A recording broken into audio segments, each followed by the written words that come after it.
Adventure and Pipeman on W4CY Radio.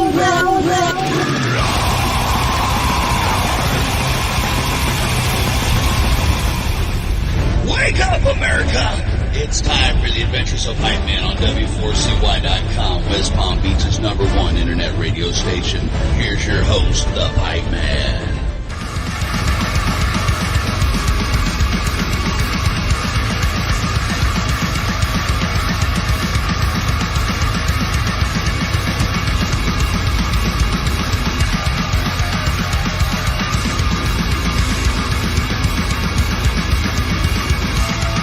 This is the Pipeman here on the Adventures of Pipeman W4CY Radio, and I'm here with our next guest, who we're in, like, I wouldn't say neighboring because it's not that close, but we're kind of in neighboring Latin countries because I'm in Costa Rica right now, and if I'm correct, he's in Chile right now, and but I know we're not that close because he's like hours ahead of me.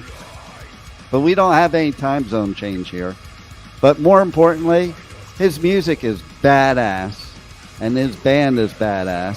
So let's welcome to his show, Fernando from Ater.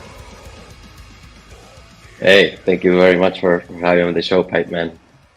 Oh, my pleasure. So, question, what's the weather like in Chile right now?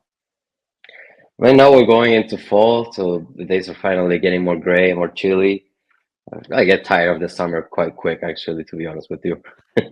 See, that's interesting because, you know, you talk to different people throughout the world. They have different viewpoints on things like weather, you know, so Right. we in the United States, at least where I'm from in New Jersey, like the summer is so short that we're bummed out when it's over. We spend the rest of the year, can't wait for summer to start again. Yeah. No, I totally get that. It depends where you're from, I guess, and what you're used to. That's right. So my question then is do you think that affects how you write music, in your opinion? That's a hard question to answer because I've wrote music all over the map, to be honest with you, and especially for this album, I was in different places for almost every song. Wow. But yeah, I did two of the songs of the new album were done here in Santiago while I was visiting. But I was living in California at the time, so many of them were done in California, and during different times of the year too, winter or summer. And but I do think there is some influence there. It does affect a bit on how you're predisposed to write music, you know. And my preference is usually colder weather. And so what makes you prefer the colder weather? You know, because everybody is different. Some prefer the hot, some prefer the colder, some don't care at all. What makes you prefer the colder? Right. I feel like I can be more active when it's cold. Like when it's too hot, I feel overwhelmed by the heat, and it's like I feel lazy and just I feel like I'm melting all the time. Right. And when it's cold, I feel more productive. I feel like I'm able to do stuff without getting so tired so quick. You know, I agree with that. And perfect example of that is, you know, it's known in the northeastern United States, like places like New York, New Jersey, Pennsylvania, Connecticut, all those states, that during the winter, everybody's hustling, you know, and it's like, because it's cold out, there's two things. One, you're not distracted by other things you could be doing. Two, it does get your blood pumping. Like when it's hot out, it's like, you don't even feel like doing anything. Exactly. Now, on the other hand, there's also the moods, like, you know, like in New Jersey, at least, when it gets gray in the winter, it gets kind of depressing, you know, opposed to when you go out in the sunlight and it's kind of invigorating. So I think all these things play a role, especially in metal type music, you know, Definitely. that plays a role in the music itself, because I think the tone of the music kind of can match those type of feelings and weather patterns that go along with those feelings. I definitely agree 100% with that. Yeah, I think the colder weather makes it just sort of easier. It like sets you up for these colder feelings, and pouring them out into music is easier definitely when it's cold. Now, Somber was recorded during COVID, correct? Right. During the lockdown. So I've been saying, that if you're going to take a positive out of the pandemic for the music industry, because it really kind of sucked for the music industry, but if you're going to pull a positive out of it, is I think artists got a chance to jump off that hamster wheel of like having no time to be creative, and they're just on the go, go, go, that you were able to slow down. And I think some of the best music ever is going to come out of that pandemic, because it's like old school. You can sit down and create and really take your time to make the song what you want it to be. Did you find that? I agree with that. Although our situation was different, and it wasn't like the best scenario to just sit down and make music. We were struggling with our personal and financial lives quite a bit. But I see what you're saying with other bands that were a bit more established, and they were able to continue to just write music without the time constraints of, oh, I have to go on tour in like 2 months or whatever. And some really amazing music has been coming out, and it shows. But on our side, two of our members, that's me and Josh, we both had to like move out of California and looking for economic opportunities.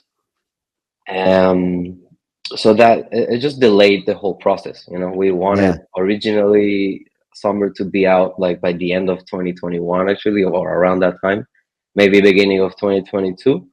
And here we are, first half of 2024, getting ready to release it. And that, that answers that, because here we are, 2024, releasing it.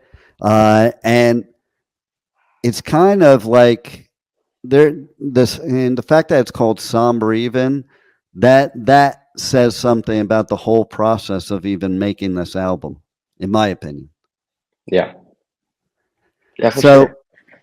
So what, for people that have never heard your music before, how would you describe this new music, to where they can get a feel of what the music's all about without necessarily, I hate like labeling genres. I like to hear when an artist thinks of their music, how they describe their music. Yeah. Well, without going too much into labels, I would describe it as probably one of the heaviest releases of the recent years, and very atmospheric, very dense, and very very somber.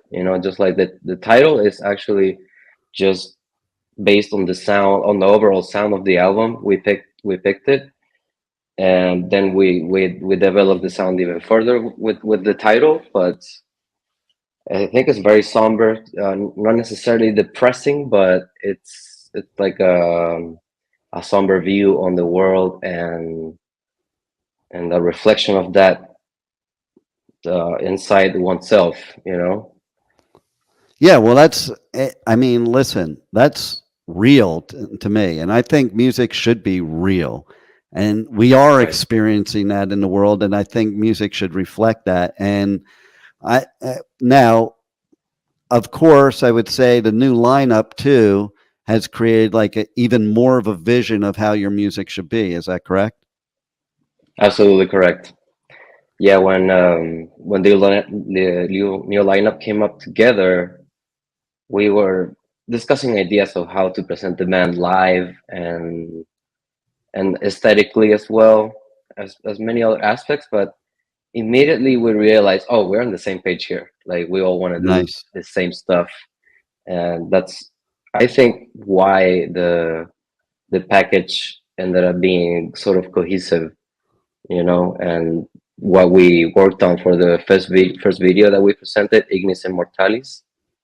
I think a lot a lot of that hard work to them because we all agreed on what we wanted to do, and it was awesome.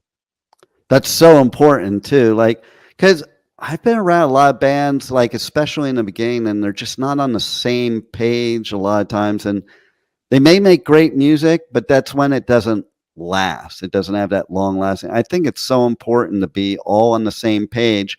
Now, that doesn't mean you don't have different influences, you don't have different likes and dislikes, but you can work as a cohesive team to make a finished product that everybody likes. Definitely, yeah. I think it's key, to have everyone in the boat sort of like push it to the same, on the same direction, because Yeah. otherwise it's just so hard to get anything accomplished. Really, things take longer, and when you have the energy of three people that are pushing towards the same thing, Yeah. it's way better. Oh, no doubt about it. And so tell me, is there one moment in your life that's when you knew 100% this is what you wanted to do? Yeah, for sure. It was very early on, to be honest. This is like I never had it. Pretty much, I never had any doubts that I wanted to be a full-time musician, and ended up being a producer instead. And now I'm like kind of like shooting for my music career. But I think it was when I was about 8 years old, and my mom had one of his like hippie old friends come home to visit, and he sat down on my little brother's like kid-sized drum set, and he destroyed it basically. Like played it on Primus, I believe, John the Fisherman or something like that, and I was like blown away. And I was Wow. immediately hooked on Primus and hooked on music and drumming and everything. But I knew then that's what I need to be doing for forever. I knew then. I was about 8 years old when that happened. Wow, I love it. See, Yeah, I love hearing stuff like that because I think that is when it starts, when you're like young and you first get exposed to music. And like I've had experiences along the way that, only other people like us could understand. It's like, I, it's even the thing when I talk to people, even that I went to high school with, and they're like, yeah, I used to like metal. And my answer is, well, then you never liked metal. you know, there's not a used to, like yeah, maybe it was your fad for a little while, but yeah, I think it's something that's like kind of ingrained in you. And I mean, music is the best therapy out there. I know during the pandemic, I kept telling people, I don't care if somebody gets on stage, some kid with a recorder, if it's a live show, I need to go, because I think there's just something about diving into music, especially heavy music, that gets you kind of like in this zone. And a lot of people think it's depressing, but it's the exact opposite. yeah. I 100% agree, because I'm also obviously a huge metal fan, and like some of my favorite bands and albums have actually helped me pull out of some very dark moments in my life. And Yeah. I totally relate to what you're saying. And yeah, I think it's wrong when people judge it, saying, yeah, I don't know, that's depressing or that's aggressive or whatever, like I understand that, but when you actually give it a chance, it might stir up those darker feelings in you, but that's also helping you kind of like chewing them up and like processing them, and they're not No doubt. stuck in there anymore. So it helps you release it. That's how I see it. That's the way I look at the mosh pit, man. It's a healthy way to get out aggression and stops you from, kicking somebody's ass out on the street, from, Exactly. And plus you you're know, having fun while at it, and releasing a lot. It's great. no, and camaraderie. Like that's one thing people that have never been to a metal show don't realize the family and the camaraderie, and there are no outcasts there. And I think that in and of Yeah. itself is great therapy. And I think a lot of the people that don't understand, they really don't listen to the lyrics. Maybe they can't make out the lyrics, or, that, but when you really understand the lyrics of a lot of songs, it's not what people think it is on face value. Absolutely. That's so correct. Yeah. It gets a lot of judgment, but just like you said, metal is like a big old family, and people are very, friendly and polite one to another for the most part. And that's a worldwide thing. You will see the same traits in metalheads here in Chile, as well as in Brazil, as well as in Germany, and everywhere where I've been and been to a metal show has been the same experience, and I love that. Exactly. Yep, I do too. So now, how do our listeners join your family and connect with you on socials, on the web, get the new music, check out merch, tour dates, all that good stuff? Sweet, yeah.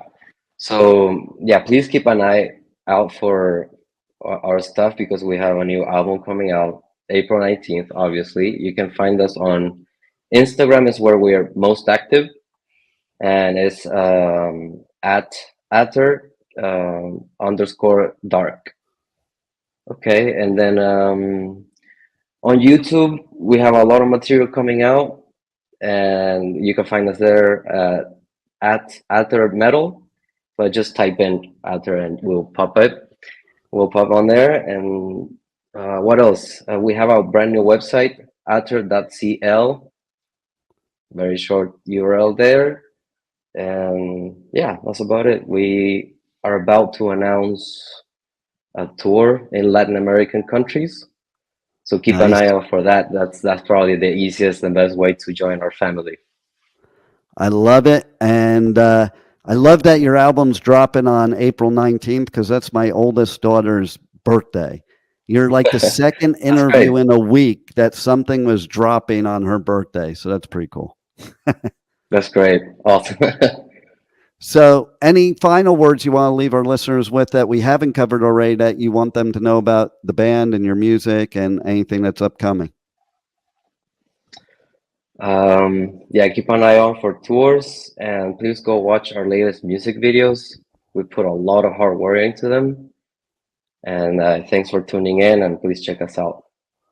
Well, thank you for making us great music, and thanks for being on the Adventures of Pipeman. I love it. Thank you, Pipeman. I appreciate it. Thank you for listening to the Adventures of Pipeman on W4CY Radio.